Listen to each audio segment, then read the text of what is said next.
দেখুন আজকে আমি অনলাইন থেকে কী কিনলাম। এটা হচ্ছে আমুলের ক্ষীর। আমুলের ক্ষীরও পাওয়া যায়, সেটা আমি জানতাম না। এর আগেও আমারকান্ড শ্রীখান্ডি খেয়েছি, এরকমই প্যাকেটে আছে, এরকমই প্যাকে করে। এরকম প্যাক অনেকটা আইসক্রিমের মতো। এখন দেখছি এরকম প্যাকে করে এই ক্ষীরও পাওয়া যায়, তাও আর আমুলে। এটার দাম হচ্ছে 45 টাকা, আর 180 গ্রাম আছে। দেখতে পাচ্ছেন এমআরপি 45 লেখাই আছে। এবার দেখি কেমন হয় খেতে এটা। আমুলের এমনি ক্ষীর দোকান থেকে কিনেছি, মিষ্টির দোকান থেকে, কিন্তু এই আমুলের ক্ষীর প্রথমবার দেখলাম।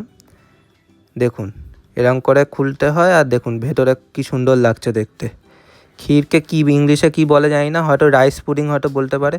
দেখুন এটা পুরো আলমন্ড বাদাম আছে, আরও মনে হচ্ছে কাজু বাদামও আছে। দেখুন এগুলো তো আলমন্ড বাদামের খোসা যেগুলো মনে হচ্ছে।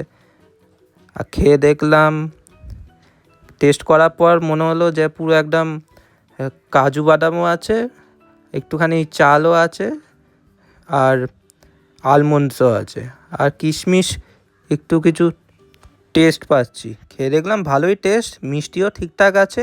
আর এই আমুল ক্ষীরটা আমার সবথেকে বেশি ভালো খেতে লাগছে।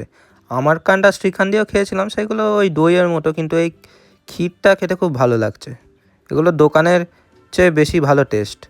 আপনারা কখনো এই আমুলের ক্ষীর খেয়েছেন কি না, তাহলে কমেন্ট করে জানাবেন। আর ভিডিওটি ভালো লাগলে সাবস্ক্রাইব করে নেবেন। ধন্যবাদ।